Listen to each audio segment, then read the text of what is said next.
What is money? Is it real? Real money. Money's... Money.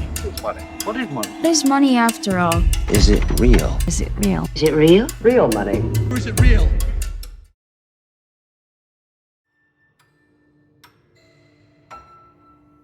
Have you ever stopped and asked yourself, is money even real?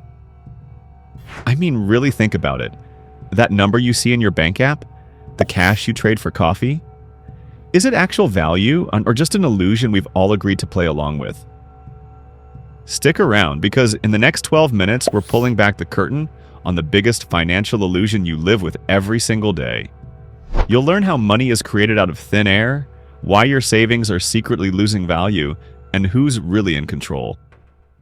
Before we dive in, don't forget to smash that like button, subscribe, and comment below. Do you think money is real, or is it just modern magic? Let's get this conversation rolling. Let's start with a basic truth. Most money isn't real, not in the way you think. Over 90% of the world's money doesn't exist as physical cash. It's just numbers on a screen. When you get paid, when you tap your card, when your bank shows a balance, you're dealing with digital credits. But here's the twist. Those credits were created, often from nothing. This is called fractional reserve banking. Banks are only required to keep a fraction, say 10%, of your money in reserve. The rest, they loan out. And when they loan it out, they literally create new money. So if you deposit $1,000, the bank might lend out $900 of it. And whoever gets that $900 might deposit it in another bank, which then lends out $810. And on it goes. This cycle creates money out of thin air. That's not conspiracy. That's how the system works. But it wasn't always like this. Let's rewind.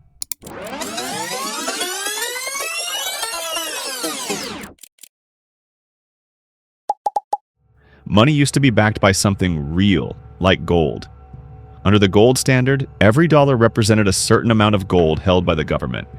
But in 1971, that changed.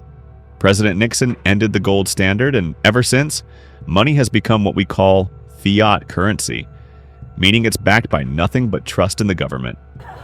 That's right. Today's dollar isn't backed by gold, silver, or anything tangible. It's just a promise. And as long as people believe in that promise, the system works. But belief is fragile. Here's the real kicker. Every time more money is created, the money in your pocket becomes less valuable. It's called inflation. And it's why your grandparents bought a house for $20,000 and you can barely get a used car for that today. Think of inflation like watering down soup. More liquid, less flavor. More money, less purchasing power. And the central banks, like the Federal Reserve, control this by setting interest rates and printing money during crises. Like in 2020, when the US injected trillions of dollars into the economy. Helpful in the short term, but destructive long term. Your salary might stay the same, but the price of groceries, rent, and gas keeps climbing. That's the silent theft of your wealth. So who really wins in this illusion? The elite? The insiders? The system architects? When central banks pump out money, assets like stocks, real estate, and crypto shoot up. And who owns the most of those assets? The wealthy. Meanwhile, the average person sees their savings eroded, wages stagnate, and buying power drop. It's not just bad luck, it's by design. There's even a term for it, Cantillon effect. Those closest to the money printer benefit first, while everyone else catches the inflation aftershock. Sound like a rigged game? That's because it is. Now let's stir the pot. Some believe money itself is a tool of control, that governments and global institutions use it to monitor, manipulate, and even enslave populations. Think about it. A fully cashless society gives authorities the ability to track every transaction. Combine that with AI and surveillance tech, And it's easy to imagine a future where your access to money could be turned off. With a click. Too far-fetched? China is already rolling out a social credit system tied to spending behavior. Central bank digital currencies, CBDCs, are on the rise.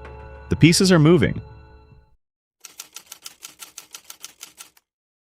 So where does that leave you? It starts with awareness. Realize that money is not wealth, and it's a tool. True wealth is ownership of assets that hold value. Land, gold, crypto, knowledge, and skills.